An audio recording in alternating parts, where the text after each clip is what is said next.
Saat berada di ambang kematian, Siho sempat muncul di hadapan Irang, tetapi Irang tidak mengingat apapun tentangnya. Di saat yang sama, keluarga Irang berkumpul di rumah sakit dan dokter menyampaikan bahwa kondisi Irang sudah tidak bisa diselamatkan. Dalam keadaan tak sadar, Irang melihat cahaya putih seolah akan pergi meninggalkan dunia. Namun Siho menahannya, memeluknya dan memohon agar suatu saat bisa dipertemukan dengan ibunya. Secara tiba-tiba, detak jantung Irang kembali berdetak. Dokter yang terkejut segera melakukan tindakan darurat hingga akhirnya Irang berhasil diselamatkan dan membuka matanya.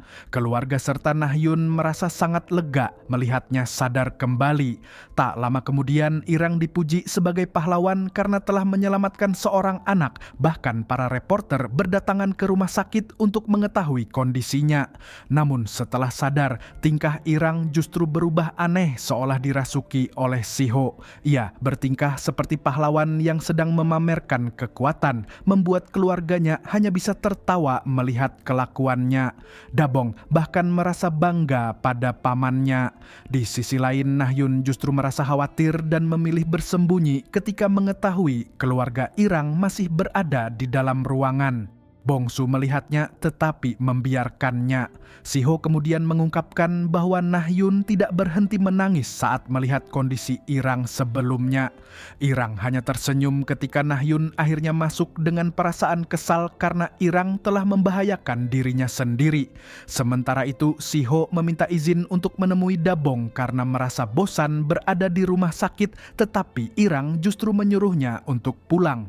Di balik itu, Nahyun sebenarnya diliputi rasa takut sekaligus marah karena Irang nekat pergi ke tempat berbahaya sendirian. Nahyun juga mengungkapkan bahwa ayah Siho sempat datang ke kantor dan membicarakan perceraian. Kedua orang tua Siho tampaknya diliputi rasa bersalah dan penyesalan sejak anak mereka menghilang. Mereka bahkan tidak tahu apakah Siho masih hidup atau tidak. Sementara itu, berkat bantuan Nahyun, polisi berhasil menangkap petugas Jo Cheon. Namun, petugas Jo tetap bungkam mengenai kasus Siho dan anak lainnya. Meskipun ada petunjuk seperti sepatu bot hujan kuning yang dikenakan para korban, bukti yang ada belum cukup kuat untuk menjeratnya atas penculikan tersebut. Mendengar hal itu, Irang tidak bisa tinggal diam karena pelaku kemungkinan hanya akan mendapat hukuman ringan. Ia pun memutuskan keluar dari rumah sakit. Setibanya di rumah, ia melihat Dabong bermain sendiri sambil berkhayal seolah sedang bersama Siho. Sementara itu, Siho sendiri terus mengungkapkan keinginannya untuk bertemu dengan ayahnya. Sebelumnya, ayah Siho sempat menemui Irang di rumah sakit dan menanyakan tentang keberadaan anaknya. Namun, Irang memilih berbohong dengan mengatakan bahwa ia tidak mengenal Siho. Ia belum sanggup mengatakan yang sebenarnya karena tidak ingin menyakiti hati kedua orang tua tersebut. Siho kemudian menceritakan bagaimana semuanya bermula. Saat berada di kantor polisi, ia diajak pergi oleh petugas Jo dengan dalih bermain. Petugas itu bahkan menunjukkan pistolnya membuat Siho tertarik. Namun setelah itu, Siho tidak diizinkan pulang. Ketika ia memaksa ingin kembali ke rumah, petugas Jo justru menahannya dan memarahinya hingga membuat kondisi Siho semakin memburuk. Setelah meminum obat, Siho kehilangan kesadaran dan kemudian terbangun di kantor Irang. Kini, Siho sangat merindukan kedua orang tuanya. Ia ingin bertemu mereka, tetapi Irang tahu bahwa orang tuanya sedang hancur dan diliputi rasa penyesalan. Meski Siho merasa dirinya baik-baik saja, orang tuanya tidak dapat melihat keberadaannya. Karena itu, Irang berjanji akan membantu mempertemukan mereka kembali. Irang kemudian kembali ke kantor, di mana Nahyun sudah menunggunya. Mereka mulai menyelidiki lebih dalam kasus petugas Jo. Terungkap bahwa pria tersebut pernah bercerai karena istrinya berselingkuh.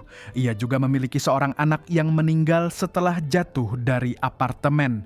Mantan istrinya sempat melaporkannya karena dianggap lalai dalam menjaga anak, tetapi kasus itu dihentikan karena ia dinilai sedang bekerja saat kejadian terjadi. Meski begitu, motif petugas Jo dalam menculik anak-anak masih belum jelas. Satu hal yang mereka ketahui, anaknya pernah memenangkan hadiah hadiah undian, tetapi sebenarnya lebih menginginkan tenda untuk berkemah. Dari situ, Irang dan Nahyun menduga bahwa petugas Jo memiliki keinginan untuk memperbaiki dirinya sebagai seorang ayah. Dugaan mereka mengarah pada kemungkinan bahwa ia pernah mengajak Siho berkemah, namun rencana itu gagal karena Siho ingin pulang.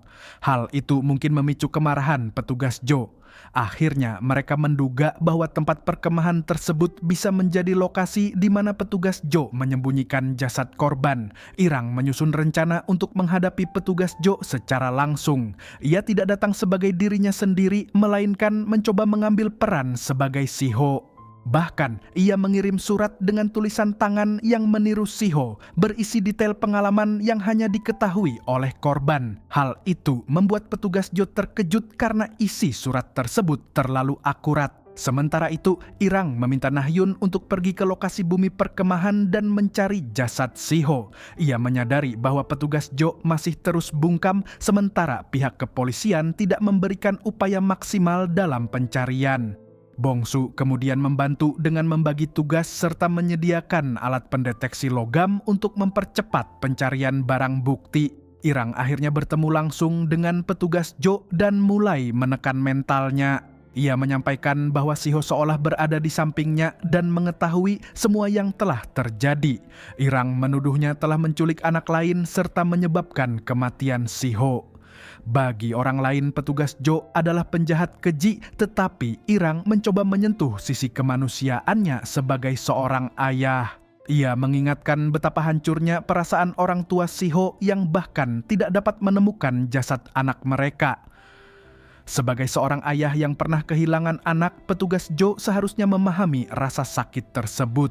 Namun, demi alasan yang egois, ia justru menghancurkan kehidupan anak lain dan meninggalkan trauma mendalam. Awalnya, petugas Jo tetap menyangkal dan bahkan meragukan kasih sayang orang tua Siho. Namun perlahan tekanan yang diberikan Irang mulai menggoyahkan pertahanannya. Seolah dipengaruhi oleh kehadiran Siho, suara hati anak itu menggambarkan betapa besar cinta orang tuanya yang telah bekerja keras siang dan malam demi dirinya.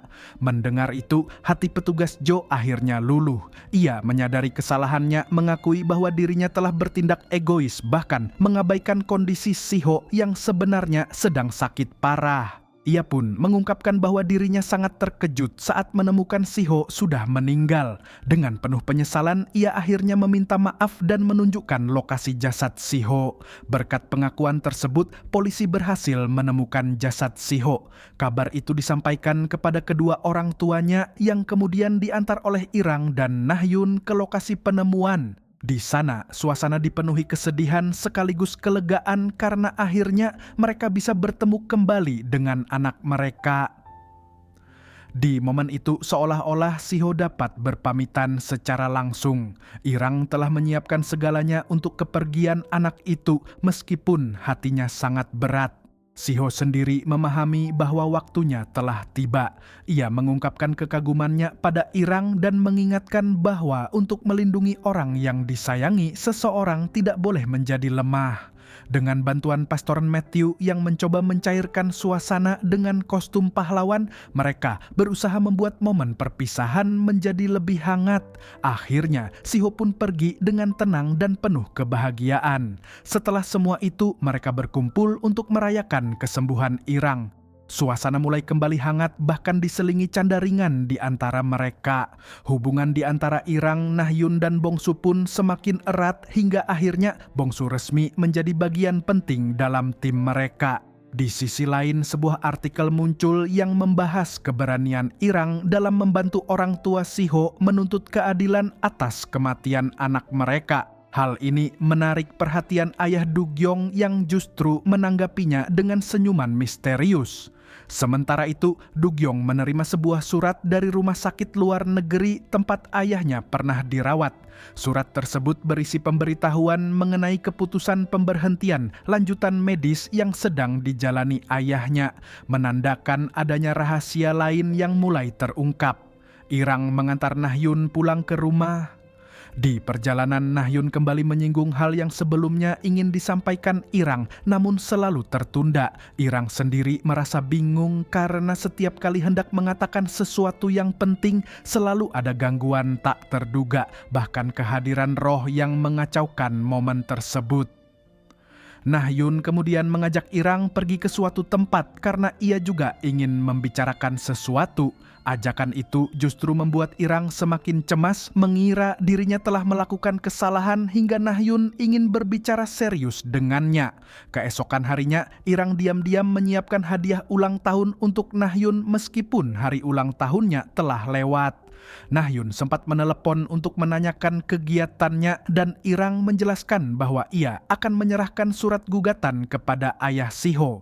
Nahyun pun mengingatkan janji mereka untuk bertemu malam harinya. Dari cara bicaranya terlihat bahwa Nahyun gugup, sesuatu yang juga disadari oleh Bongsu. Di sisi lain, ayah Siho terkejut saat menerima sebuah pesan. Ketika Irang datang untuk menyerahkan gugatan, pria itu justru memutuskan untuk membatalkannya. Ia berterima kasih karena Irang telah menemukan anaknya, tetapi menolak melanjutkan proses hukum. Keputusan itu ternyata dipengaruhi oleh masa lalu kelam yang melibatkan ayah Irang meskipun ia tidak menjelaskan secara rinci sehingga membuat Irang semakin bingung. Irang kemudian mencoba mencari tahu kebenarannya. Ia menghubungi Jaksa Kim untuk menanyakan nama ayah dari pria tersebut lalu menelusuri berbagai artikel lama. Dari situlah terungkap bahwa ayah pria itu pernah dituduh melakukan berbagai kejahatan termasuk pelecehan seksual dan kasus tersebut ditangani oleh ayah Irang sebagai jaksa. Tekanan dari kasus itu membuat ayah pria tersebut mengakhiri hidupnya disusul oleh istrinya beberapa bulan kemudian. Tak lama setelah itu, Irang bertemu langsung dengan pria tersebut dan mendengar kisah sebenarnya. Ayahnya dulu adalah seorang guru berdedikasi yang dihormati dan bahkan pernah menerima penghargaan. Namun segalanya berubah ketika ia terlibat dalam kasus perundungan di sekolah. Setelah mengambil keputusan tegas terhadap pelaku, ia justru digugat oleh orang tua siswa tersebut yang memiliki kekuasaan besar. Meskipun pengadilan awalnya memihak sang guru, masalah baru muncul ketika ayah Irang turun tangan sebagai jaksa. Ia mulai melayangkan berbagai tuduhan yang tidak berkaitan, mulai dari spekulasi properti, penggelapan dana, hingga tuduhan pelecehan seksual yang lemah dasarnya. Tekanan hukum yang terus membesar membuat sang guru kehilangan segalanya hingga akhirnya memilih mengakhiri hidupnya. Tragisnya, sang istri menyusul tak lama kemudian. Mengetahui semua itu, Irang diliputi rasa bersalah. Ia menyadari bahwa selama ini ia menutup mata terhadap tindakan ayahnya sendiri. Meski tahu bahwa penyesalan tidak akan mengubah apapun, rasa bersalah itu tetap menghantuinya. Sementara itu, Nahyun telah menunggu di sebuah restoran dengan penuh harap. Ia tampil rapi dan cantik, namun Irang tak kunjung datang. Di saat yang sama, Irang justru tenggelam dalam pikirannya sendiri di kantor yang gelap. Di tengah kesunyian itu, ia merasakan kehadiran sosok lain. Ternyata yang datang adalah arwah ayahnya sendiri, sang jaksa. Sosok itu muncul seolah tanpa kendali, bahkan ia sendiri tidak sepenuhnya memahami mengapa bisa berada di sana. Pertemuan itu membuat Irang semakin dilanda kebingungan dan konflik batin. Ia pun mengambil keputusan untuk tidak menangani urusan yang berkaitan dengan ayahnya, sementara sang arwah tampak kehilangan ingatan tentang masa lalunya sendiri.